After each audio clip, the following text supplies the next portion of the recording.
Good morning, everybody. Thank you for tuning in. I am Manila Chan. That over there in an undisclosed location is Ted Rawl. You are tuned in to the Ted Manila Information Show, or just TMI for short, TM Info, where we bring you way too much information. If you could only hear the stuff we were talking about before we got on air, It was just the good. weird things you'll learn. Yeah. Producer Robbie, man. Nature boy. That's Oh, he call is. him Nature Boy. So I'm gonna kind of barrel through our morning hellos because I think at this point, I know we've got some new followers, so welcome. Thank you, subscribers on YouTube.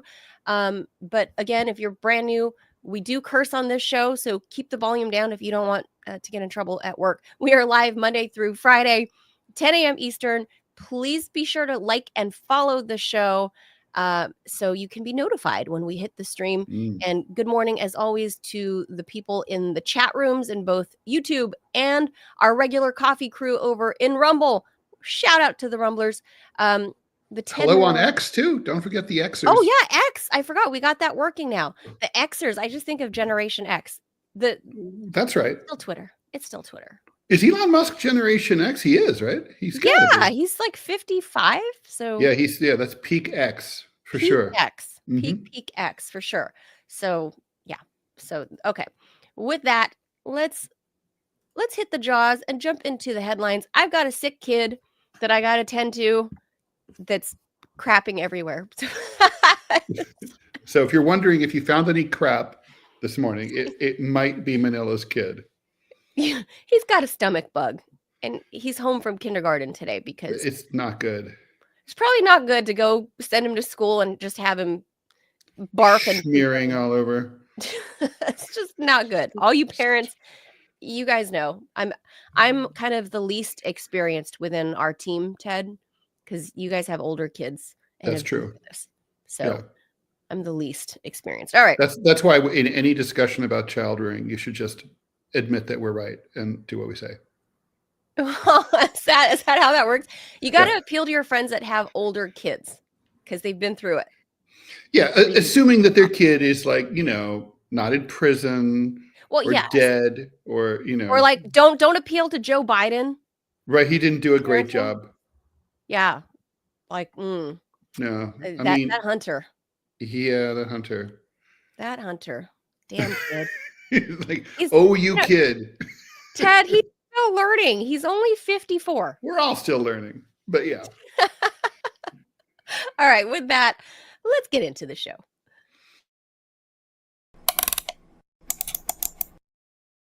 Okay, first up, the Senate confirmed Pete Hegseth as the nation's defense secretary late Friday after our show in a dramatic tie-breaking vote, swatting back questions about his qualifications or lack thereof to lead the Pentagon amid allegations of heavy drinking and aggressive behavior toward women. Rarely has a cabinet nominee faced such wide-ranging concerns about his experience and behavior as Hegseth, particularly for such a high-profile role. But the Republican-led Senate was determined to confirm him, a former Fox News weekend host and combat vet who vowed to bring a warrior culture to the Pentagon, rounding out Trump's top national security officials. J.D. Vance arrived to break the tie, a 50-50, highly unusual for cabinet nominees and particularly defense secretaries who usually get some bipartisan support. Hegseth himself was at the Capitol with his family.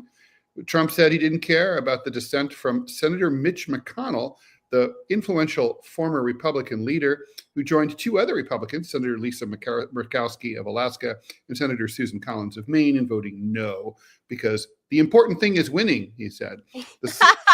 Winning, so much winning. We can hardly stand so much winning. The Senate confirmed Kristi Noem as Homeland Security Secretary on Saturday, thus endangering and imperiling the nation's dogs to a considerable extent. Putting the South Dakota governor in charge of a sprawling agency that is essential to national security and Trump's plans to clamp down on illegal immigration. Republicans kept the Senate going on Saturday to install the latest member of Trump's national security team on a vote of 59-34. So Kristi Noem, I guess, dog killing and bragging about it isn't a deal breaker. Wait, didn't they scrub that from her book? I thought they said they did. And then Hegseth, look, here's the thing. He's a pipsqueak. He's 44 years old. I don't care that he's a drunkard pipsqueak or a hoary pipsqueak, but he's a pipsqueak. He's 44 years old, no experience, hasn't done this. You know, he's just completely not qualified. I mean, you know, if he were sober and, you know, monogamous and unqualified, I'd still say the same thing. I mean, they focus on the wrong stuff here. Yeah. I mean, Ted, when you were reading the description of, you know, his age, his military experience, his drunken wild party behavior, being crude to women, I mean, his white nationalist tattoos. Well, apart from that part, I'm tangentially about as qualified as him. We're the same age. Oh yeah. I'm married to somebody that's an ex military guy, right? Drunkard, unwieldy broadcaster, unwieldy behavior when drunk towards women. This is totally me. That's have you been abusive toward women when you were drunk? I'm probably throwing bottles and getting into fistfights. I don't know. I don't remember. I don't drink anymore now, so I don't drink at all. So, but you know, I've matured, Ted. Parenthood. You know, I wonder if he's even a parent. I don't know. No, he has kids. Does he have kids? Yeah. Wow, and he hasn't kind of grown out of that. Well, I hope for our and apparently he still drinks and you know, there's been like some mixed reports, but from what I can tell, reading between the lines, he still rages. Oh, you know? There's some little children gathered around his. I think this is his third wife, maybe. There's some children. Number two or number three, yeah. Yeah. Well, there's children there, so maybe. By the way, he should be disqualified on the grounds of that flag kerchief alone. That's horrible. That's why I saw that too. I mean, this is really bad. I mean, flag kerchief is the gayest thing I've ever seen. I don't even understand. It's his tie. His tie is a bunch of mini U.S. flags too. That one, the tie's not as bad, but the flag kerchief it's all bad. Is really, really bad. And it's all bad. His wife is obviously not dressing him right. And you know, and questionable. But yeah, his resume, very weak, Ted. He's a weekend guy. Like how much? I'm sure he's not doing too much foreign policy talk on the weekends, because I've seen him on the weekend host, right? So I've seen him too. He was not a smart guy. And, you know, I think he went and you know, I'm fair. Republicans can be smart. Conservatives can be smart. He ain't one of them. Ted, he went to an Ivy after big fucking leaving the military. He used the GI Bill, and I think he went to like Yale or Harvard or Princeton or something. He did. I think that's right. An Ivy League school. He used the GI Bill. Good on him. That's one of the great things I think that came out of military service. Yep, Princeton. He went to Princeton. So I don't know. It's not unimpressive. I mean, but still. Right. So maybe we're reading him all wrong, Ted, and that was the persona he put out on Fox. There's lots of twats who go to maybe. You know, I'm just hoping he's not what we think he is. That's all. He is. And he won't. I mean, he just can't do the job.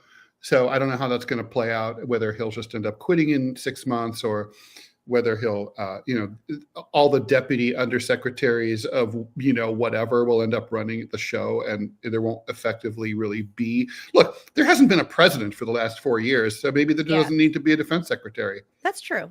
Maybe I'll just say this. Maybe this whole dude bro thing is an act, and maybe there's a lot more depth to him than we are giving him credit for. That's all we can hope for, Ted. That's all the world can hope for.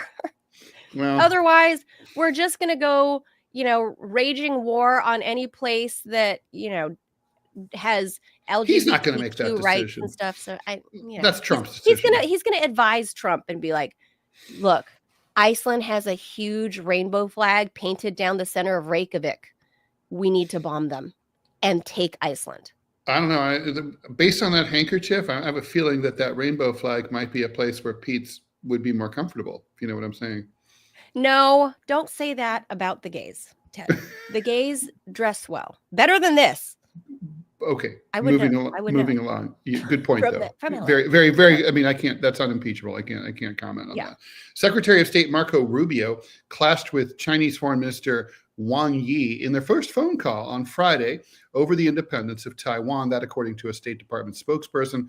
During that talk, Wang reaffirmed China's position that the island nation is part of China. It's also America's position, frankly, and reportedly told Rubio, "I hope you will act accordingly," a Chinese phrase usually employed by a superior warning a student or an employee to behave and act responsibly. Rubio has previously called Beijing the top U.S. threat and was twice sanctioned by China in 2020. And Rubio may have more wars of words with Yi in the future. China is reportedly ramping up efforts to encourage the independence movement on the Japanese island of Okinawa that hosts 70% of American bases in the region and is 466 miles away from Taiwan. Chinese state media highlights U.S. military crimes in Okinawa, which seem to happen all the time, by the way. And Chinese social media propaganda claims most Okinawans favor independence. I think also so do the polls. A poll published in May 2022, I don't know what poll this is, showed that only 3% of residents favored full independence, although 48% want autonomy through a federal arrangement with Tokyo. I guess that's what they want. Reports suggest Beijing also tried but failed to establish an underground police station in Okinawa and plans to establish a Ryukyu research center to remind locals of the island's status as a former independent empire until Japan annexed it back in 1609. Beijing has also been conducting a charm offensive, stressing Okinawa's cultural ties to China and strengthening its own claim to the island. I don't know. There's nothing really much to say there. I mean, this has been long-standing policy. The one China policy dates back to Richard Nixon, and Jimmy Carter codified it. And that's basically it. We don't recognize Taiwanese independence. The Chinese kind of reserve the right to come back and take it over anytime they feel like it. This is a bipartisan thing, Ted. Remember, Nancy Pelosi flew to Taiwan in the face of Donald Trump saying, "Don't do it. Don't do it, Nancy." She still went. And she was like, "F you guys, F the president. I'm going." And because obviously she was trying to not only make Trump look like a fool the first go round, and weak, right? Yeah, and weak, to kind of flex on him and say, "I'm actually running Washington, not you." I mean, and in many ways at the time that was wrong. It was wrong. It was wrong on her part.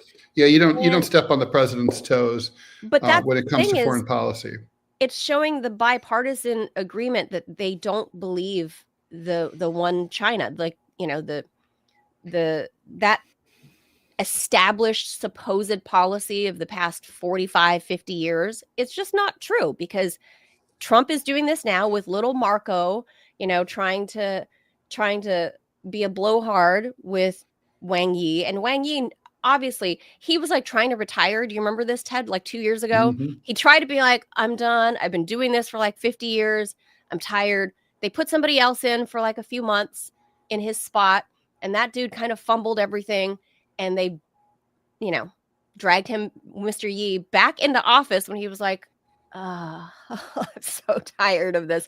And now he's back having to deal with Marco Rubio, who's trying to flex on honestly, if I were the Chinese, I'd say Marco Rubio is the worst sanction you could impose upon us. Just we have to talk to him and look at him. I can't stand his face.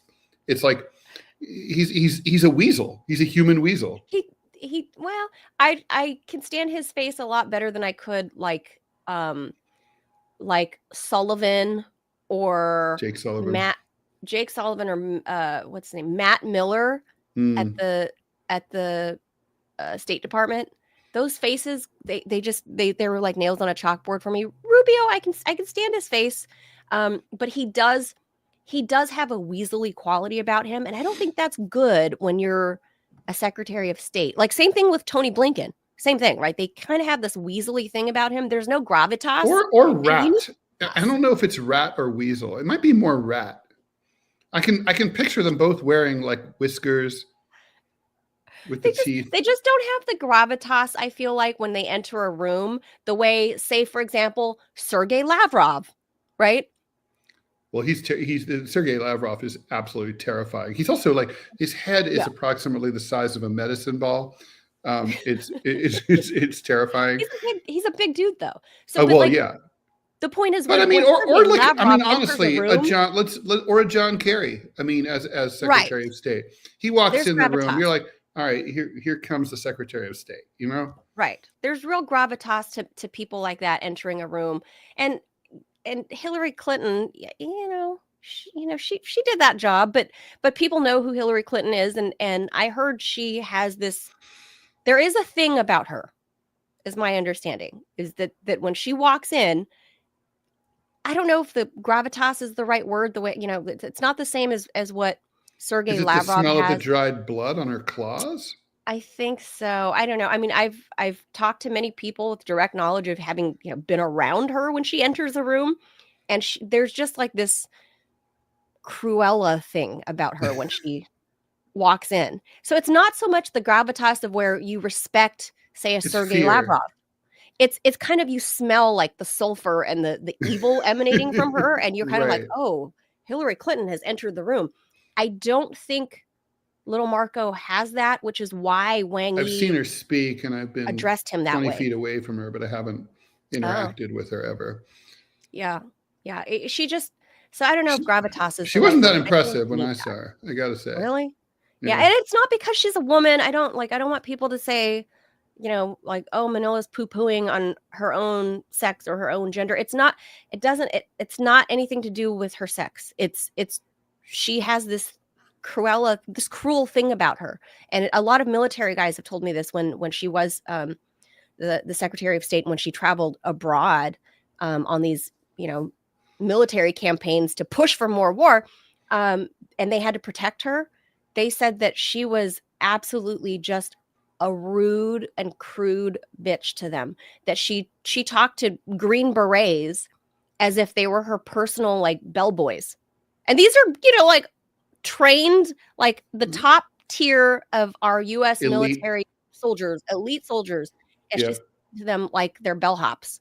I can't say that doesn't sound ridiculously unbelievable, but it sounds credible. So I wonder if Rubio will be the same way. I don't know. He at least has the diplomatic timber about him, that he has some experience that way, having been a senator for a while. But to talk to Yang, wow, I can't talk. I haven't had sleep for 2 days, Ted. Yeah, sorry. So to talk to the foreign minister this way, like to Mr. Wang this way, is just, it's very disrespectful and not getting off on the right foot. And especially having been an Asian person my whole life, there is. Wait, you're not a trans Asian person? I am not. Okay. Having been an Asian woman my entire life, I will tell you that it goes a lot further. That when you're a younger person, there's a hierarchy of age, and yeah, for sure. Rubio's not very old. I don't think he's even 60 yet. I think he's still in his mid 50s, and Foreign Minister Wang is, in his late 70s, if not 80 by now. They expect a little bit more courtesy. It's a cultural thing. It is a cultural thing. And I'm very tired of seeing American foreign ministers not understanding cultural differences, and how just a little bit of understanding could go so far. Just go so far in avoiding misunderstandings, miscommunications, and prolonging the shit that we don't need, like this prolonged bad blood over Taiwan, or this economic, this frozen economic war that we've had since Trump's first administration, that Trump and Biden did nothing about. Nothing's changed. It's gone worse. True. All right. A Taliban ambassador earlier today warned Marco Rubio against making threats after Rubio said he would place bounties on the rulers of Afghanistan for their continued detention of U.S. nationals. A prisoner swap between the U.S. and Afghanistan last week freed 2 U.S. citizens in exchange for a Taliban figure, Khan Mohammed. The deal to release Ryan Corbett and William McKenty was brokered by Biden's administration before he left office, but two more Americans, George Glesman and Mahmoud Habibi, are still in the custody of the Taliban. The Taliban have not quite told us exactly how many foreigners are still behind bars. Just hearing the Taliban is holding more American hostages than has been reported, Rubio said in a post on X. If this is true, we will have to immediately place a very big bounty on their top leaders, maybe even bigger than the one we had on bin Laden. The Taliban's ambassador to Qatar, Sahil Sahin, said that it was the policy of the Afghan government to resolve issues peacefully through dialogue, but he fired a warning shot at Rubio. In the face of pressure and aggression, the jihad of the Afghan nation in recent decades is a lesson that everyone should learn from. In other words, they kicked our ass after 20 years and we lost, which is not untrue. So Ted, okay, I'm going to take this video back for just a second. If you look here, so there's, for example, this official in the Taliban, Haqqani, still wanted by the U.S. bounty of $10 million. So the same thing could be said for the head chopper regime that's in Syria now. I always forget their acronym because it sounds like a multi-marketing scheme. HTS. Like HRT, HRC, no, that's Hillary Rodham Clinton. I forget their acronym, but there was a $10 million or $12 million bounty on that dude as well. Not and anymore. Yeah, they just recently, like a week or two ago, took off the bounty. Or no, right before, a week or two ago, right before Trump came into office. Just recently, the Biden administration took that bounty off his head. So, we could potentially do the same with the Taliban if they just fall in line and allow deals to be made, like Syria, right after HRT, THS, TRL, whatever they're called. THX. DHX, whatever they're called. DHL. I don't know. BVD. B2B. I don't know what they're. Whatever they're called, the head choppers in Syria, a deal can be made. It's not too late for the Taliban. Well, Well, I mean, look, the Taliban, I'm sure, would be happy to cut a deal to get their prisoners back and to release these foreigners that they don't really need and that they're paying money and food to keep. So I'm sure that could happen. I just would parenthetically have to say, though, this guy that you have up on the screen, Haqqani, and the $10 million, I got to say, if I knew where he was, I would not drop a dime on him. That would be $10 million is not enough money to have all the shit come down on you that would come down on you if you were that rat. That's all I have to say. $10 million is not enough to remain in hiding the rest of your life and getting security. If you're lucky and it works. Right. Yeah. This is probably not a smart deal to be made. 10 mil is not quite enough. I feel like again, we'll reference the Larry David, the Curb Your Enthusiasm fatwa episode. It's so great. That was ongoing. They did several. Yeah, it was the ongoing joke, right? Yeah. Speaking of that, by the way, before we forget, another thing that Trump did over the weekend, we talked about it on Friday because it happened Thursday night to John Bolton, that Trump took away his security detail and Bolton was losing his shit. We talked about it on the show on Friday. I know. The walrus, walrus doesn't know what he's going to do because there's a fatwa on him. But he's also the egg. He's not just the walrus. He's also the Eggman. So he's got that working for him. So he was screaming about fatwa, just like Larry David, right? A fatwa. But now over the weekend, did you hear Trump took away Mike Pompeo's security? And by the way, who's going crazy about all this is liberal media, of all things, like the New York Times editorial page talking about how unconscionable it is that in the face of credible death threats, that these people's security detail is being removed by Trump, and something could happen to him. Okay, so this is for the editorial. I know several people on the editorial board of the New York Times, so this is personal. So if you think anyone would care if someone killed Mike Pompeo or John Bolton, you need to, like, okay, I'm just going to refer you to Luigi Mangione and Brian Thompson. No one would care. This would be like that. Okay. The person would be a hero and no one would care. Well, just no one would care. It'd be like, oh, John Bolton's dead. Maybe Oh, his isn't he that family. insane warmonger? Yeah, that's him. Oh, yeah. Oh, That'd be it. sorry for his grandkids. Like, Yeah, sort of, uh, kind of, and then probably not even. I bet he's a terrible Pompeo. grandfather.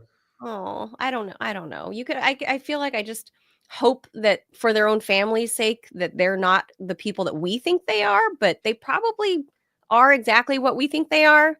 But I still hold hope. But Yeah, like with Pompeo, they're pricks. They're assholes. Fuck these them. guys, Ted, like Bolton, somebody outed like his finances He's one of because the he was worst bitching and people whining. in the world. Pompeo too, though they're Yeah. worth tens of millions of dollars. They go on these speaking Right. Well, that's engagements a that good pay point, them right? millions. Buy your They own can afford security. their own. Buy your own Yes. fucking security. Yeah. Why should the U.S. tax dollar be footing your security bill? Quit sucking on the government teat. Like you have tens of millions of dollars. You charge per speech like north of $30,000 per speech. Pay for your own security. Yeah, if you're that like, worried. Good yeah. point. Good point. So, like, Excellent. get out of Agree. here with that. Couldn't like, agree get more. out of here. Get done. Get out of here. So, anyway, that's. Anyway, he has, this Taliban and also thing, you I can hope use don't go that back. mustache as a weapon. Anyway, I think it's a face shield. The bullets will fall off. Yeah. Do you think we're going back to Afghanistan, Ted? Do you think that's what? No, right? No, we're not. I mean, no. I mean, look, not under this administration. Trump negotiated that we would not be in Afghanistan anymore. Right. He knew it had gone on too long. I mean, look, by the way, this is interesting question, right? Do you think Trump will normalize relations with Afghanistan? Whew. He could. He could. I feel. And by the way, I would say if I know that the president watches the show every morning. So, Mr. President, when you're, this would be a smart move. Think about all the rare earth metals in eastern Afghanistan. Think about all the gemstones. Think about all the natural resources, natural gas and oil in northern Afghanistan and the Central Asian part of it. There's a lot, and it's a major trade route between South Asia, Central Asia, and Europe, right? So business-wise, it'd be really great, but whose business it would not be great for, like right now, the Taliban is really decimating the opioid trade. Right. Really decimating that industry. As they did last time. Right. So I know from my own contacts within U.S. Marshal Service, what they've told me about the headbutting relationship between them, marshals, versus the CIA and the struggle over Afghanistan, that the CIA wants the Taliban out of power because then obviously the poppies can come back, the drug trade can happen, and because of the aforementioned, you just said it, Ted, the great trade route. Look at the map on Afghanistan there. The trade route, you can easily push opioids into Russia, all across Asia. The former Central Asian republics. Well, right there, let me pause it right there, actually. The main point for that was that not so much about Asia. They don't really care. Like Afghanistan used to be 90% of the world's opium supplier. Yeah. Yes, they care right there. They care about sending it north to weaken Russia. And that was from my sources in. It's like the new opium war. Yes. And their whole point of wanting to control Afghanistan is so they can have control of the opiates and push it north into Russia to weaken Russia from the inside, because that's what the CIA do. That's what the CIA do. It's true. It is true. So and they did it to the black inner cities in America in the 80s. Right. So the U.S. Marshal Service actually wants to do right by getting rid of, drugs, the drug trade. That's their mission, right? Right, which internationally, are destroying people's lives. Yeah. The U.S. Marshal Service has that goal, but the CIA has differing goals. We'll just call them differing goals. And this apparently is still ongoing. Some 40 years later, it is still a point of contention between those two services in the U.S.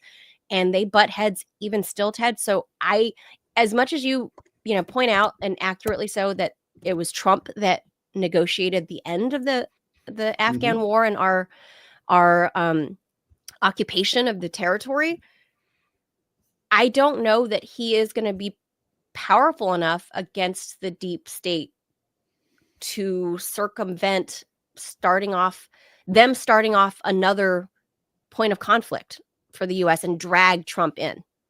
Well, that remains to be seen, but I think Trump he knows this is coming. Let's put it that way, right? So it's not going to come as a surprise. I hope so. We'll see. South Korean President Yoon Suk Yeol was indicted yesterday on charges of leading an insurrection by imposing martial law for a few hours back in December, making him the country's first sitting president to ever face criminal charges. I guess that's going around a lot these days. Yoon declared martial law on December 3rd, alleging that the opposition were anti-state North Korean sympathizers. That led to troops storming the National Assembly, sparked nationwide protests. Parliament rejected the martial law measure, however, impeached Yoon on December 14th, had him arrested on January 15th. The president will stand trial alongside his former defense minister and top military officials who were accused of aiding and abetting the alleged power grab. Yoon says the martial law declaration was a strategic warning intended to resolve political tensions. If convicted, Yoon could go to prison for the rest of his life or even be executed, although South Korea hasn't conducted any executions in a long time. Separately, the Constitutional Court is deliberating whether to formally remove Yoon from office or reinstate his powers, with a decision expected by June. Obviously, they're not going to reinstate his powers. No, I don't think so. But aren't they on their third interim president right now? They are. Yeah. So I don't know when their next election. Don't they have to hold I don't know, parliamentary rules, and I don't know if they're the same, right, for every country. Are they? They're not the same. They're not identical everywhere. Right. So but there's some similarities. Are they going to be forced to hold a special election? The South Koreans? They will have to have a special election. Yes. Mm-hmm. But they won't or can't do this until June. So Yoon is kind of up in the air until right now. He's in this sort of foggy, gray zone. He's still technically the president, but they might. Well, but he's been removed. So it's kind of like there's an interim acting president, but that can't go on forever. They're going to have to resolve his status. I mean, look, what's really going on effectively is it's an internal revolution, right? It's this power struggle that is going on at the highest ranks. And basically the powers that be are relying on actual power, constitutional powers and judicial powers, as well as sort of just old-fashioned realpolitik to go to war with each other. It seems pretty clear that Yoon has lost this struggle. And I would imagine the next step will be for him to negotiate some sort of soft landing for himself. Perhaps he'll be allowed to flee into exile with his family, with a gym bag full of cash or something like that. I would imagine. I think in the end, that's how this will all turn out.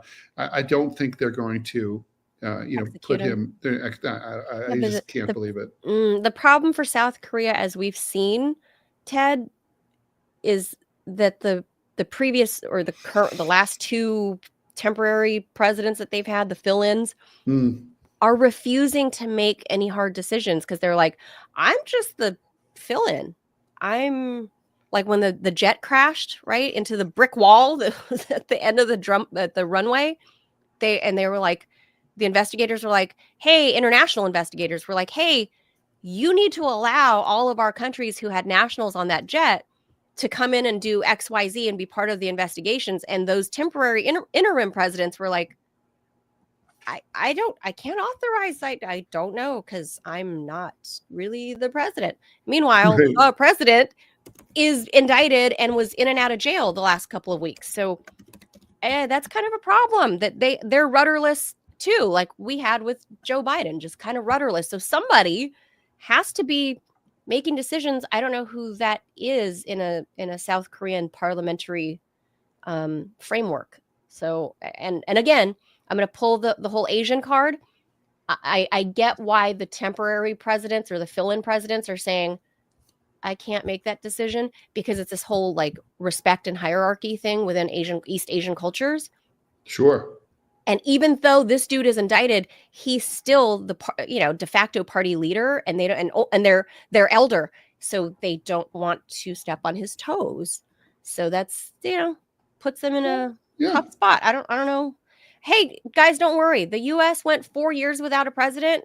You guys will be fine. It's a good point. I mean, a country can pretty much run itself. Yeah, it's sort of like a Tesla. It can most of the time it can run itself. Yeah, you just got to make sure it doesn't veer off onto the sidewalk and kill pedestrians. It might do that sometimes, but mostly it works. Yeah, mostly it's fine. Yeah. All right. Moving on. If you're a dog owner, chances are you think your dog watches TV with you. Also, I would say this is true about my cat too. He watches TV with me. If you're a dog, there's never been a better time for you to watch TV. First, technology has improved enough that dogs can actually focus on TV screens now because of high resolution, high def screens flicker less than older, lower res TVs. TV shows are even being made for dogs. Dog TV is a whole genre that seems. And we got to get in on that. There's also cat TV, I should say. We got to get in on this. Birds and mice and all sorts of stuff like that. But is your pooch actually watching along? Dr. Freya Mowat, veterinary ophthalmologist and professor at the University of Wisconsin at Madison's School of Veterinary Medicine, has looked into this with the occasional help of Tavish, her Nova Scotia duck-tolling retriever, as part of her research into canine eyesight. Mowat and her team designed an improved eye test for dogs that requires a dog to look at a screen in their lab. She conducted a survey of more than 1,200 dog owners around the world to find out what their dogs like to watch on TV. If they found dogs were more likely to watch cats, for example, Mowat's team could put cats on their eye test to attract a dog's gaze. I don't think dogs really care about watching cats. The survey's top findings weren't all that shocking. Most dogs like watching dogs, just like the people who like watching people, I guess Mowat said. Okay, while dogs on screen are in the top spot, they also like watching all animals, but are largely uninterested in watching humans. We ranked 9 out of 17 categories. Dogs have more rods, those are the cells in your retina, that increase night vision than we do, making them highly sensitive to movement. Owners reported that their dogs were more likely to watch action and sci-fi content, genres that tend to feature a lot of stuff going on. 78% of dogs approached the TV when interested. 76% vocalized in response to things they saw. Some dogs even went to look behind the screen or out a nearby window to see if what they were watching was really there. My cat does that. My cat goes behind the TV to see what's going on, to see where are they? They're back there somewhere. Look, the kitten's trying to chase the soccer ball on that TV right there. My mom had a friend who owned 2 Chihuahua, and the Chihuahua would respond only to the opening of All in the Family. And they would sing the song with it, like no. And they were like, it was amazing. No way. No such love for Chico and the Man or the Rockford Files. I don't know why. Or Chips. Not into Chips. Not into Hawaii Five-0. Well, I don't think we watched Chips, so that's. Oh, well, it's a California show. Yeah, that we. No, I mean, no. I think that Chips was much later than the early 70s when All in the Family was on. It was All in the Family, I think. Well, at least I remember it being on the TV. It was in syndication, I bet, by that. I was watching it when it was new. I'm that old. I remember. Well, Chips was a thing in California for me. But we're looking at all these dogs watching sci-fi. Oh, E.T. Watching E.T. It looks like a what is that? A corgi, maybe? So we've all assumed that our pets are watching TV. So now I guess, I don't know, would you say this is a conclusive study? Or it's no pretty reasonable? I'd say it's a good study, but no, it's not conclusive. I mean, it's like, first of all, there could be more categories of things that dogs like to watch. You'd have to try different TVs, different dogs, Yeah, that's true. different content. I mean, I think Yeah, the it's flicker hard to rate, the say. brightness. Yeah. But Mhm. I think this is an emerging market, Ted, and we should look into it. By the way, Give my it cat is a conservative. He really prefers Fox News to CNN or MSNBC. He literally responds to it. Oh well, like when it's on, he'll come and sit on the sofa and watch it, even if I'm not there. But like Get out. CNN, he says he has no interest. He just Yeah, saunters away. yeah, no, yeah, no. Now, if I'm there watching, he will pretty much come there and sit next to me, but he won't watch it unless he's interested. So, I mean, cats and dogs definitely, they can tell the difference between certain kinds of content. There's no question about that. Well, here now, this lady's study says they like looking at other dogs. They're scoping out other pooches. Because of course, because they're dogs. Dogs are pack animals. They like each other. I don't think cats really care about cats. Cats care about prey.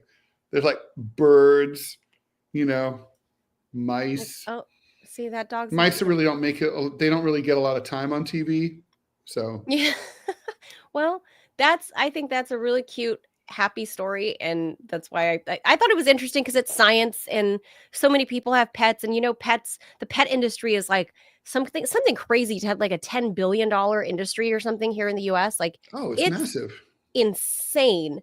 And so that's why I joke, but I'm kind of serious. Like the pet TV thing is a genre you and I should look into and see what the animals, what they like to watch. I think maybe if we flicker around the screen a little more, Ted, they might put on the TMI show and just leave it on we loop. probably should each have, like, you get mice, I'll get flightless birds, and we'll have, like, can you imagine, like, chicks? Ooh, cats will go crazy, and then we can start charging. Baby chicks? Yeah, like cats will go crazy to see those. That's like Really? food. That's like yummy. Those are like morsels. That's like popcorn for cats. Oh, like the little yellow pee-pee ones. Oh, I had a video of some, and Clovis was going crazy. He's like, "Let me have them." A delicious morsel. I just always thought this was like a myth, and so when I read this study, I thought, oh, it's maybe there's some actual science to it. So here we are. Wait, what did you think was a myth? The cats watch TV. The dogs watch animals, TV. That your pets like to watch TV. Why? Haven't you ever had one? Yeah, but I've had bulldogs, and they just loaf around and don't care what's on TV, and they sit and fart and eat. Yeah, Harley didn't care. Harley's just chilling wherever, just in his corner on his dog bed. All right, so maybe it's a breed issue. Because English bulldog, maybe not all, because there's English bulldogs that like to surf, right? Harley was not one of those, or skateboard. As much as I tried to make him be, he was not one of those dogs, and he just didn't care. He never looked at the TV. He didn't care. And Roxy before him, and another English bulldog, they never watched TV. They just didn't care. They just want to loaf around and be pet and fed, and that, like, go for a short walk outside. That was it. Okay, then we should jaw it out and move on. All right, that's it for your pets. So I thought that was interesting. You don't think that's interesting? No, it is interesting. I can't say it's surprising because my cat is such an avid television watcher, and I'm going to confirm that point about the quality of the TV. I mean, I've had cats most of my life, and they, like in the old days, cats did not have as much interest in like your Sony Trinitron or your old black and white or whatever. They just didn't care. Oh. So I think it's the high res, like, gives them the ability to see more of what's going on. Like a cat's vision isn't actually very good. Really? People think they look like they see everything with those big round. No, but they're what they see is they track motion really well, and they hear and they smell insanely. So so like my cat can distinguish whether the like outside the apartment door, if it's my kid walking out in the hall or if it's a neighbor. Like if it's my kid, he runs to the door meowing. But if it's You can anyone read else, them. he Oh. doesn't like, he knows. Oh, I always assumed that cats and dogs had great vision. Maybe, I maybe don't know. not. If I can't speak to dogs' vision. I think dogs probably see better than cats. But yeah, Yeah, like cats hunt, kind like of don't especially need hunting dogs. cats don't really need to see that well, but they do track movement. That's why, like, you ever Oh, notice they can chase a rat. when cats play or when they're chasing a rat, right? Like if the rat like is still, the cat might like lose track of it. No kidding. I didn't know. I never knew that because I've not been a cat. I'm a dog person, so I've always had dogs. I've had other Mhm. random animals, cats, yeah, but not really like in the house with me. So that's new information for me. I just thought the dog thing was a myth because none of the dogs I've ever had watch Mhm. TV. And then as a kid, I'm playing with him whatever my dog was at the time, I'm playing with the dog and I wasn't watching TV. We didn't do that in the 80s. All right, well, there you go. There you go. Interesting. All right. Jaws. And now we go into today's show's main topic, Trump's foreign policy. Trump's presidency is only a week old, and all his foreign policy is all over the place. Or is it? Over the weekend, America's new president waged and won his short-lived trade war with Colombia, a staunch U.S. ally in Latin America, over deportation flights. That was a really strange thing. Basically, the U.S. sent deported Colombian nationals on military transport jets to Colombia. The president of Colombia, who's a left-winger, thought that it was undignified to be sending them as cargo rather than putting them on regular commercial planes, and refused to let them land. Trump got pissed and threatened to impose a 25 to 50% trade tariff on all Colombian goods. Then the president of Colombia said, "Fuck you, I'm doing the same thing back to you." And then Trump came back and yelled more. And then finally, the Colombian guy said, okay, we'll work it out. And he claims No, that he tweeted more. yeah, so apparently the trade war is over and the deportation flights have resumed. We have mixed messages in Gaza. Trump is urging countries like Egypt and Jordan to take in the displaced Gazans, which would, of course, to enable the Israelis who have been ethnically cleansing or attempting to Gaza, while simultaneously ordering Israel to extend its ceasefire with Hamas by at least 30 extra days without asking Israel if they're willing to do it. He threatened Russia, even as he said that he wants to denuclearize, and actually he wants to negotiate with Putin over Ukraine.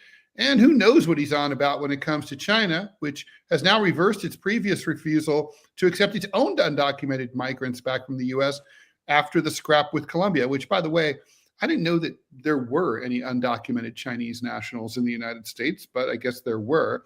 So we're going to try to make sense of this foreign policy. Is it an incoherent mess, or is there a method to Trump's madness? What do you think? I really don't know right now. I mean, I thought his first go around as POTUS was a flaming hot mess. And it was incoherent and kind of all over the place, but at the same time, I think that is also part of Trump's MO. And I'm going to defer again to having read The Art of the Deal. No matter what the guy says that he was the ghostwriter, I think Trump had a lot of say in that book and probably really did cooperate with the so-called ghostwriter more than the ghostwriter is willing to admit. Because you saw it in Trump's first administration. He says the whole point of being erratic is a strategy. Whether or not you and I agree with it, whether or not I like it, it is actually a power play on Trump's part. I personally, I understand that. I understand that technique, I guess, if we want to call it that. I don't necessarily agree with it. Oh, you're on mute, Ted. It's the madman theory that Richard Nixon had. make everyone think that you're crazy, and then they're scared of you. So yeah, maybe that's what that is. Like he's crazy like a fox. I don't know. I don't agree with that sort of foreign policy, and nor do I agree with like, for example, we've heard Vladimir Putin say outright that they would have actually preferred a Hillary Clinton win because she's predictable, right? Like they know which way she was going to turn before she turned, right? Because she's obviously been in office for a very long time, and establishment figureheads like her are, maybe they're not great for the world, but in a diplomatic sense, if you're diplomat to diplomat, she was more predictable had she, been the person that won presidency in 2016, right? So with Trump doing this, I don't know. I mean, he's a lame duck now, so I feel like maybe there's a method to this madness, and right now putting a freeze on basically all foreign aid except to Israel and Egypt is, I think it's like a 90-day freeze. I think that part is actually good. Like I said, I can pick good and bad from all the weird things he's done in the past week, but this foreign aid freeze, I personally think is a good thing to give the administration a time, a chunk of time to reassess as much as they can the ROI that they are getting from this constant just bleeding of money that we're doing to every country around the world. We're obviously trying to buy friends, right? We're trying to buy friends and influence Or at people, least rent hearts and them. minds. Right. You rent them. And do we really need to keep renting those friends, right? Like it just, like we're looking at Ukraine right there. I think he's signaled very clearly that he wants it to come to an end. But then he can't, for show purposes, he can't seem only like he's going to apply pressure on Zelensky. He needs to talk tough to Putin, right? And publicly on tweet. And I think Putin's government knows better, that they're like, yeah, here he goes, like running his big mouth on Twitter again. And they'll just roll their eyes and wait for actual, diplomatic ties to be reestablished. Because as we know, at least for 2 years, there was zero between the US and Russia, for example, right? Zero. Blinken did not talk to Lavrov for 2 years.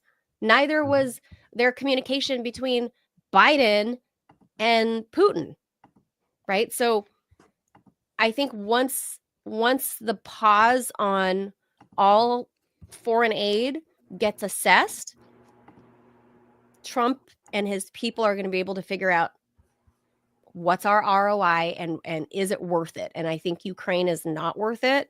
And that he's going to say, what are we actually getting back from this Ukraine thing? Let's fire up the bat phone to Putin, and let's figure that part out. So I think it's good that there's a pause. Everything else, I don't know. Everything is just like all in different directions. Like, no idea. I'm focused more on that one, and I'm hoping the pause to Ukraine will also stop the bleed of our U.S. tax dollars, Ted. So, that's a big one. Well, I think there is a method to the madness here. And I think what this reminds me, I think what Trump's strategy is to basically knock heads on both sides of an agreement that he wants to get, in order to get them both to soften up and then have him broker the deal and get them close. So, for example, if you're talking about Ukraine, behind the scenes, and in public, he's already let Zelensky know, like, the good times are coming to an end. There's not going to be an unlimited surge of weapons and support coming for all time, that he's going to have to take some make some territorial concessions, agree not to join NATO, the things that were important to Russia. And at the same time, for domestic consumption, he's yelling at Putin and I'm sure he's even telling Putin privately, listen, I'm going to have to beat you up on Truth Social a little bit. Just don't worry about it. It'll be cool.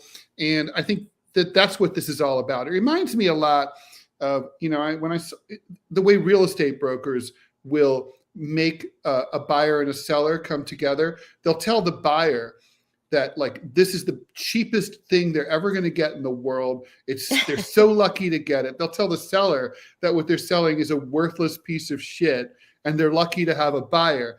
And I had this experience. I sold an apartment in New York years ago, and it was on the top floor overlooking a park.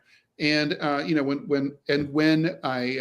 and so I remember thinking, well, this is a really great apartment because no one's walking above you, right? You never hear anything like that. You have a nice open view, blah, blah, blah, blah. So the broker goes, no. That's like a negative. I'm like, being on the top floor is a negative? Yeah, they have to take the elevator all the way up there as opposed to just walking in on the first floor. Like, plus there could be like birds could hit the windows. She was making all sorts of shit up. And I was like, I don't believe you at all, right? And then, because I had read that like every floor you go higher was worth an extra $10,000 or something. Oh. And then it's like but I was like, but she kept pouring on like what a worthless piece of shit the apartment was. And at the close, I met I met the buyer, and the buyer said, "Oh, she kept telling us how important it was that it was on the top floor and that there's no one walking above you, and that's what makes it so desirable." And so I think that's kind of, Trump comes out of real estate. I mean, I know this is I'm radically simplifying, but I also don't think I'm wrong. I think this is what this is a pro.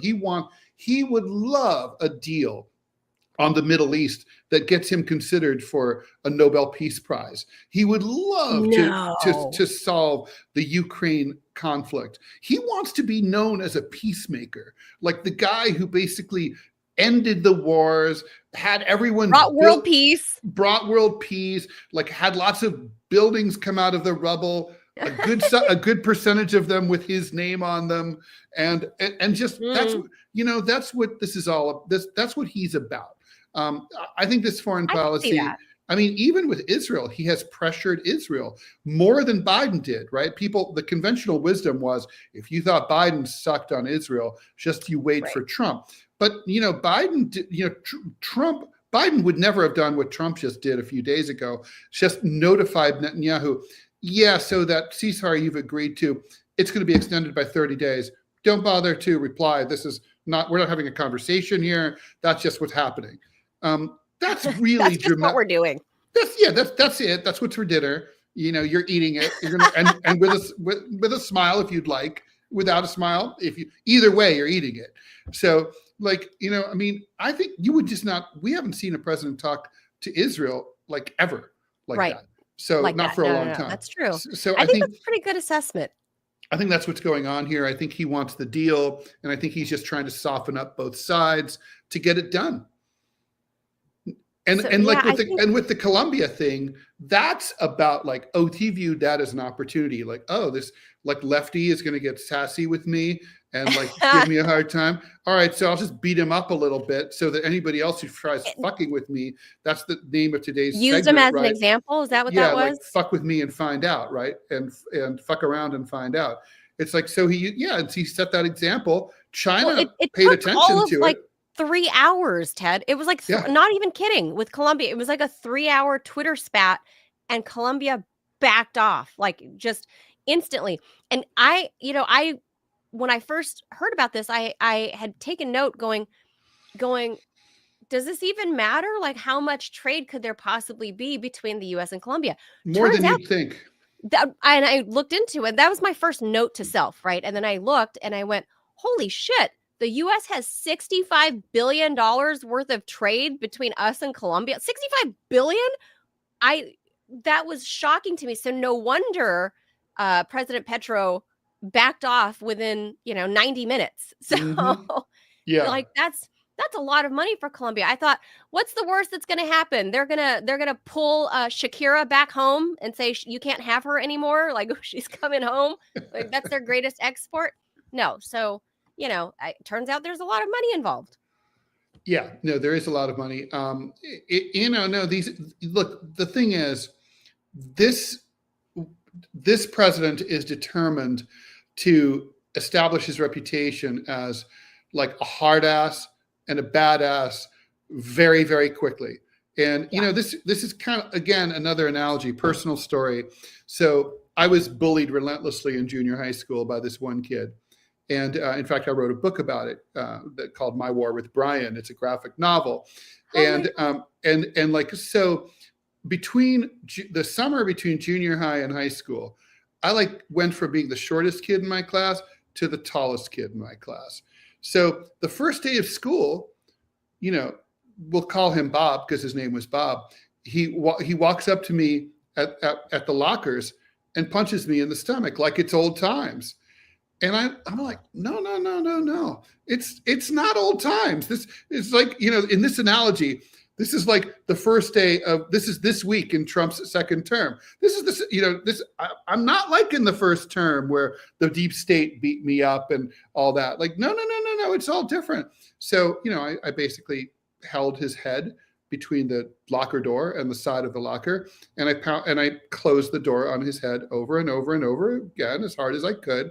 And ultimately, he was hospitalized and had a dent in his skull. And I heard people talk about me in the hallway, and they'd say, and they were like, "Rawls fucking crazy. He sent Bob to the fucking hospital," and it's like for a week. And my only regret was that he didn't die.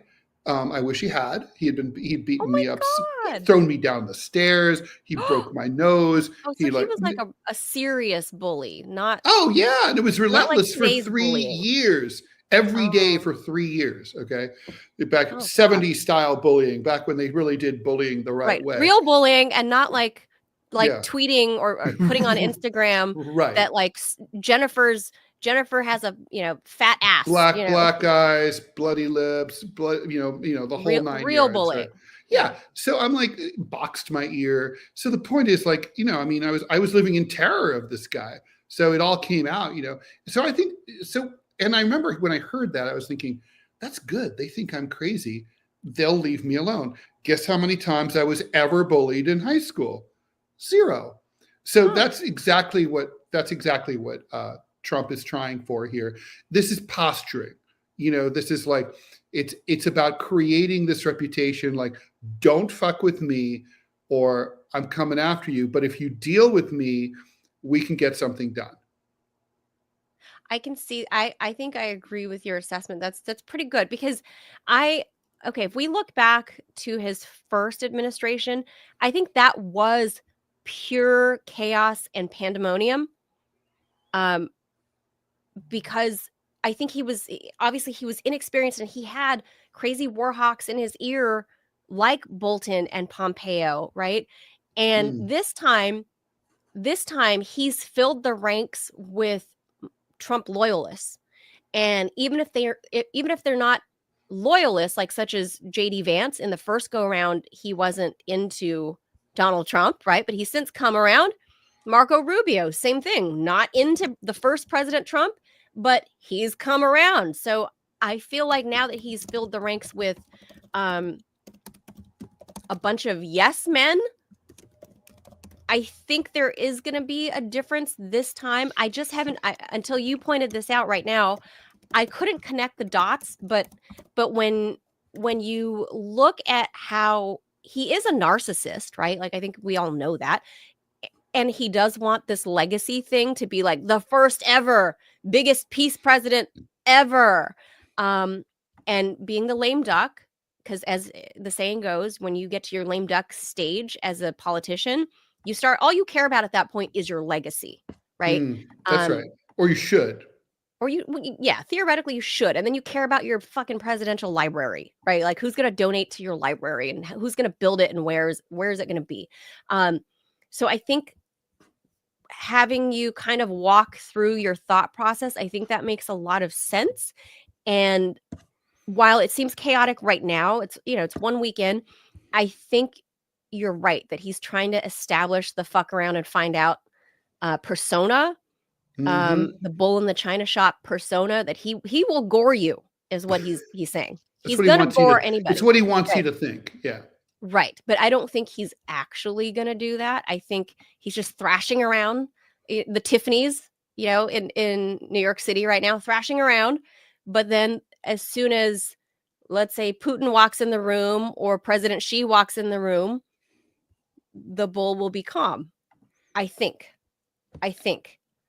Yeah, well, I think with someone like Xi or Putin, they're temperamentally extremely calm, right? Yes. And so, and really, I think, someone like that is, easy for Trump to deal with. That's why I think Trump respects them. And he has said many times that he respects them. I mean, I would too if I were in his shoes. I would be like, okay, well, these are guys who they don't really have a lot of time for nonsense. They just they have goals that they'd like to accomplish. Ideally, it can be simple and quick. But if it can't be simple and quick, it'll be complicated and long. Ukraine I think Putin was frustrated to no end of the earth with like years from 2014 to 2022 for 8 years trying to get the Ukrainians to see reason. No, it's like, well, we don't want to be a vassal state to Russia. Sorry, it's where you live. You're going to be a vassal state to Russia. Move your country somewhere else then. Because it's like, you're on the border with Russia. It's how it is. I mean, it's like you can't have it. And they're like, and the Ukrainians are living in a fantasy Canada world. To us. Yes.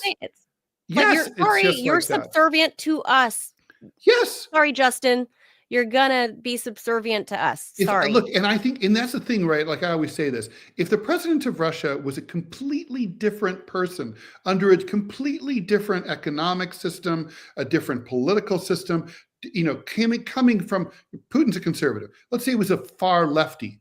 It doesn't matter if it's under the Tsar or under communism, under Lenin, if it's under Ted Rall, if it's under Clovis, if it's under Manila Chan, it doesn't matter. Any president of Russia would do the same exact fucking thing because they have to. Just like any president of the United States would not tolerate Canada becoming unfriendly and not being a vassal state. You couldn't, whether you're a Democrat, a Republican, or whatever. You can't let that go. Otherwise, your country's fucked.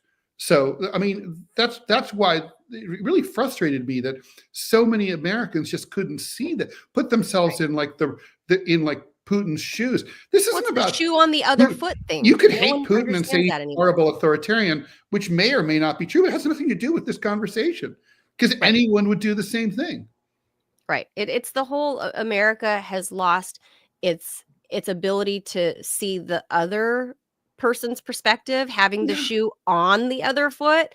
And that's why, like I said earlier in the headlines when we were talking about Marco Rubio, is that the way he talked to Foreign Minister Wang appears disrespectful, like, and respect is a big thing in the Asian culture, especially with your elders. Like it's paramount, in fact, paramount. Like my grandmother or grandfather. It's also not just about insult. It's not really necessarily just like that the old guy feels insulted. It's also like the fact that Rubio didn't show respect to the old guy. Tells him Rubio's kind of dumb. He doesn't really know what he's supposed to do. You know what I mean? It's not necessarily about the personal insult. It's more like, you don't really know how, you know what I mean? Like he assesses that's why Wang basically said, thank you, Marco, but sit down.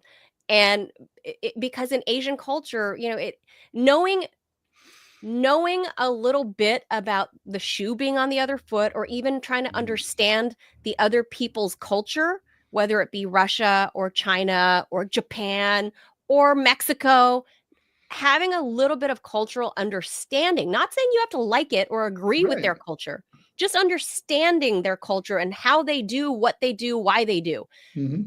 It would go so far in the diplomatic world, but I feel like the statesmen like that, we lost them in the back half of the 20th century. There are people, I mean, the Vietnam War, the pretext of going in there was the whole, like, as it turns out, it was basically like a China containment policy even back then, right? But the whole idea was the Gulf of Tonkin, the whole this whole fake thing, and none of the people that were actually advising the president even back then had any expertise on Asia. And they didn't even understand that the Chinese and the Vietnamese didn't like each other. Like, there's thousands of years of bad blood between the Vietnamese and the Chinese. And here they're going to become communists like the Chinese, and the Chinese are going to take over Vietnam. Actually, no, the Vietnamese would have same thing, would have fought tooth and fucking nail and died before the Chinese could take over their land, right? But nobody in the US State Department seemed to fucking know that. And nobody seemed to understand culture or history of Asia to better advise the US president. Well, they could have just listened to Ho Chi Minh told them what this was about. He was like, this is about nationalism. He sat down with John Foster Dulles and said, like, this, we don't have any beef with you, and we're not trying to take over the world and turn it all communist. Like, we just want to do our thing our way. We would love to have you as a friend, but if you don't want to be a friend, then we'll be enemies. Right, just leave us alone. But then they pitched over here in Washington the idea of communism spreading, Chinese style, the Chinamen are coming, Gulf of Tonkin shit, and here we are. Keeps the military industrial complex going. It's all bullshit. But do you feel like these people actually know, Ted? Like these State Department people, do you feel like they're actual, like in this 21st century where you have people like a Jake Sullivan who are exalted figureheads in the State Department? Do you really think they even have cultural knowledge of these different countries that they're dealing with? Well, it's entirely possible, but it's one of those things that if it's true, there's no evidence to support it. I don't. There's no sense of that at all. And it's really, a little understanding goes a long way. I just don't understand at all why we are the way we. I do know why we are the way we are. It's because we feel like we don't have to care. I get that part. I get that part. I feel like every country should have like a cultural attaché given to Marco Rubio so he can understand, like, hey, or at least a region, like, hey, French people are kind of like this, like have a French person, explain to Rubio culturally they're like this because of this, and they will fucking pitch a fit and riot. You have to be able to listen, right? I mean, just today there was a piece in today's New York Times where they interviewed, on the editorial page, they interviewed right-wingers, supporters of right-wing parties in Europe, and like places like Germany, like people who support AfD, and Austria and France who support Marine Le Pen. And they all, it's amazing, right? They're all speaking different languages. They're all in different countries. They all say the same exact thing. They're like, I don't have anything against immigration. I'm not racist. I think there should be some immigration, but we should be looking out for our people in our country first. And then if we have any leftover resources, we can help foreigners. They all say the same thing. And I'm not going to get into whether that's a correct point of view or not. But the point is they all speak as one. They're super clear. And people on the left, and I don't really mean the real left, because the real left, we do understand it. But the liberals, the Democrats, people like that, they just are like, but what's with the Trumpies? They're all like, why are they like that? I'm like, they're telling you why they're like that. But why? Why are they like that? They're telling you. But I don't understand. They won't say anything. They told you. They told you. You just have to open your fucking ears. That I'm gonna ambush producer Robbie because I think he looks like he has something to say about this. Yeah, all right. So then we'll let Robbie have the last word. All right. Yeah. All right, producer Robbie, I'm popping you on. What? Robbie gets the last word? What? Never. You get the last word before we say bye. No, I don't understand. As the right winger on the show, I really don't understand why the, I don't want to say liberals, I guess Democrats here in this case, keep acting like I'm not telling you what my grievance is, and me and millions of people just like me. I don't know how much more clear I can be, and then the distractions that are going on. Like I'm on Red Note all the time. I'm like the only right winger there, and it's all the Chinese is like Mario, not Mario, Luigi's a Luigi. hero. The other hero. Mario brother. And, yeah, no, exactly. And then just the amount of gun videos on Red Note of Chinese going out and shooting guns. It's just like, damn, these are my people. And it's just like there is so much overlap between just the common people, wherever it is that you are, like what you're talking about in Europe. It's the same thing here. I would have no problem at all. I would not be the dickhead on immigration that I am if the border has been closed by Reagan like he promised in the 80s, or we got promised by W in the 2000s. And it never, ever changes. And I'm tired of being lied to. I'm tired of inflation just completely screwing my life. I'm tired of not being able to get a job. I'm tired. I'm tired of getting screwed over. And the people in Europe are the exact same way. I wish to God that Marco Rubio would look at me. Well, he's Secretary of State, but take this as you will. I wish that the U.S. Congress would look at me the same way they look at Israel. It's like, those poor Israelis. I just feel so bad for them because they don't have enough 2,000-pound bombs. I feel so bad for them. Have some sympathy for the people. Yeah, I mean, how about the people like here in Columbia Falls? I mean, the town's dying because the aluminum plant got shut down. I mean, how about I don't know? How about you look at the American people the way that you look at you look at your pet foreign people? Trump did put a 90-day pause on all foreign aid except to Israel and Egypt and Ukraine. But there is a pause. And Ukraine's still getting it.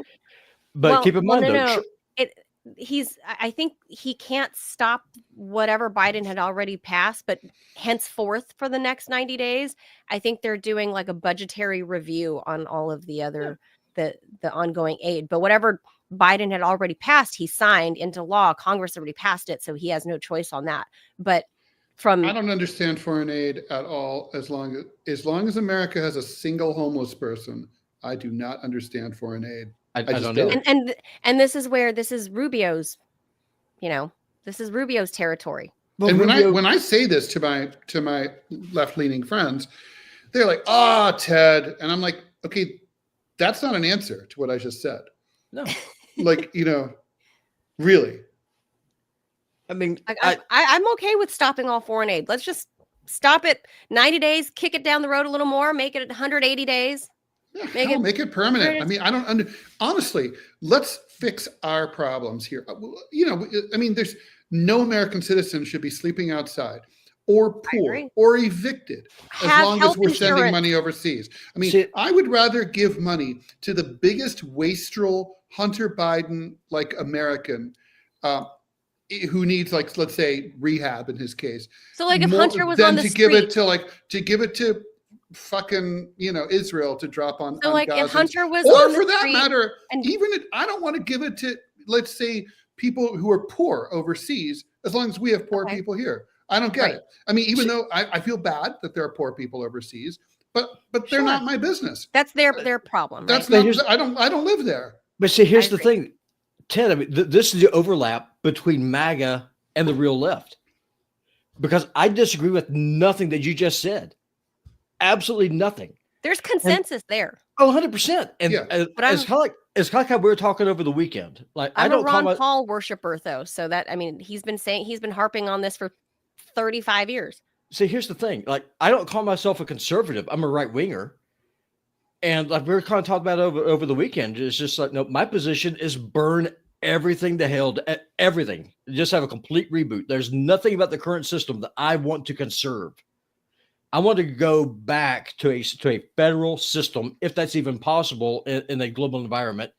If not, you know what? If Ted is able to, with his political ideas, if he will let me have my guns, and if just federalize the whole abortion it would be issue, stupid to try to take away people's guns, even if you wanted to. There's too many out there. It's stupid. It's like it's part of American culture. It's there. Yeah, I completely agree with you. But it's unenforceable. What are you going to do? Kick down everyone's door and take their guns? It just doesn't make any sense. I agree. I think guns are dangerous, and too many people shoot up schools and stuff. But there's not really much you can do about it at this point. No, but I guess the point I'm trying to make is that as y'all's local well, not local, as y'all's resident right-wing nut job, I'm willing to be a MAGA communist if there's even such a thing. Here's the thing. If it means burning down the current system and having a full reboot and breaking the oligarchy. Well, the funny thing is we're we going can to be hash things out. examining that. We're going to be examining communism on Wednesday. Yeah, we are. Now, communism is a goal, right? I mean, but what the left wants is a revolution.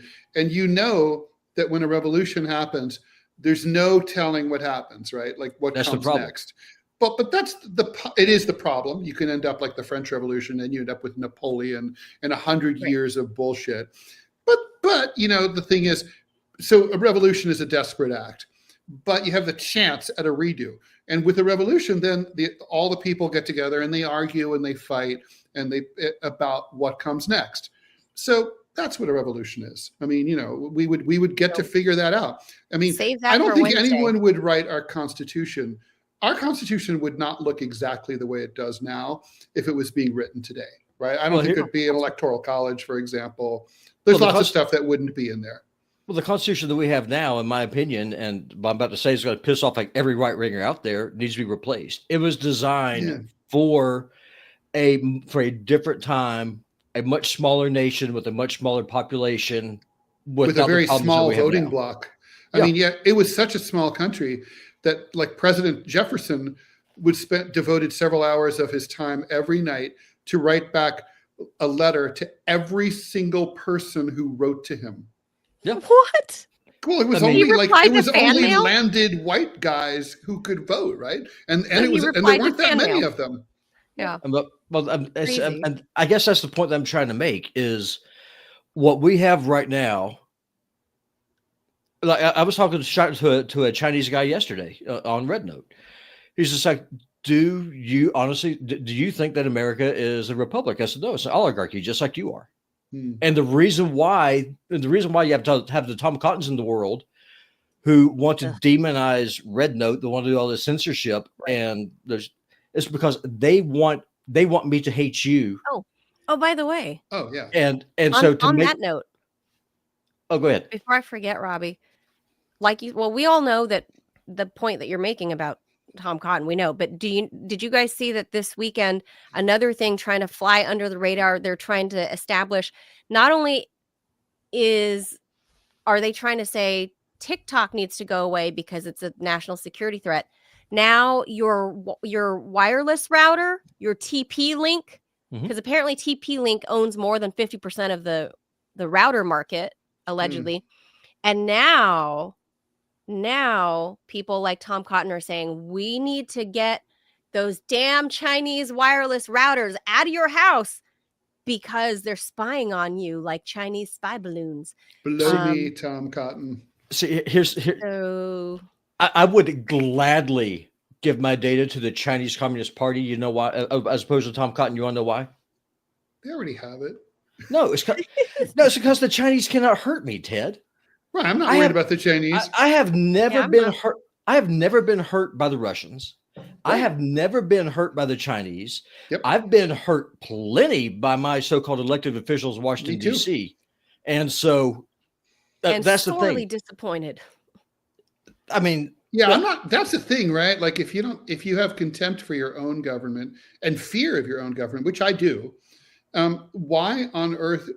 I don't think I think like the Red Scare of the 1920s and all that, and the 50s, that worked because the American government was more popular with the voters then than it is now. Well, I know that we're over time. We're about to have to pull a plug on this, but I've mentioned this before. When the Goths, when they went to Rome under Alaric the Great, the Roman citizens celebrated. They opened the gates when they let the barbarians in. Said, Finally, it's over. They would rather live under a German barbarian than under the Roman elite. That's how bad it got. That's the point where I am on right now. And the problem is, like to your point, Ted, whenever you have a revolution, and I think that's where we're headed, you either have a revolution where things turn out okay, like the American Revolution, or you get the French Revolution, which is a whole other thing. And what my biggest fear is, when this country falls apart, and it will, it's not going to be like the War of Northern Aggression where you have two armies tearing each other out in the field. It won't. It is going to be a complete implosion like the world's never seen. And that's what I'm worried about. That's what terrifies me. Robbie, I'm worried about collapse more than I'm worried about revolution. Yeah, 100%. I'm more worried about like 1991 in the Soviet Union, you know, and they ended up going into 10 years of chaos. People here have no idea how bad things were in Russia. Yeah. I mean, you know, there, at a certain point when I visited there in the late 90s, there was no one over 60. They'd all died of starvation. There was just the population fell off a cliff. Yeah. The birth rate fell off the cliff. Everyone was just drinking. There was chaos everywhere. Fucking armed thugs took over all the businesses.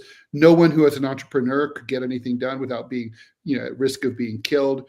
It was bad. And it's like, you can't be at all surprised that the Russian people who have a memory of that kind of have a appetite for a strong hand at the helm now. Collapse is bad, and we could get, we could see that. I think and without an organized left, that is what will happen. So because Americans do not believe that can happen. Well, it's going to happen, and I think that's one of the reasons why a lot of people in mainland China, why they support their government, is because the older Chinese, they have living memory. Like if you're in your 80s, your 90s, you remember the Chinese Civil War. You remember Mao. You remember all that chaos. And it was 30 years. I mean, you want stability. You want stability. And the American South, how you talked about, a lot of those monuments weren't built until the early 1900s. It's because the South was so decimated. I mean, there were people that they were eating their clothes because there was no food. I mean, the South was destroyed. And so it takes time, to recover. And it's just, I don't know. That's what I'm afraid of. I'm afraid that the United States is just going to disintegrate, and I don't want my kids to go. It is a big, unwieldy empire, right? I mean, it's like it's a big fucking country, and it's very disparate. And I've said this before. I think I'm going to keep reiterating it, though. I'm going to write my column about it this week. I think it's what's really scary, actually, when you see the liberals, the Democrats following this election, and they've checked out and they're not screaming. They don't have TDS anymore. They're not like, Trump did this. They've succumbed to their TDS. So okay. I think Republicans think, oh, it's good because they're just shutting up. And that's terrifying because it means this is like a marriage. As long as the couple's still fighting, maybe the marriage can be saved. But when one or both of them is like, I ain't talking to you anymore, like at all. It's over. And that's where we're at. I mean, when I talk to my Democratic friends, they're all like, their take isn't about, very little of it is like, Trump, what an asshole, the way it was the first 4 years. Now it's like those fucking people in the middle of the country, fuck them. I'm not talking, this is their fault. I'm checked out. I'm not watching TV anymore. I'm not reading the paper. I don't care. I canceled my subscriptions. No more Rachel Maddow. And again, that might feel like victory for the right, but it's not. No. What this is it's a precursor to that alienation and contempt that leads to civil war. So here's my question for you.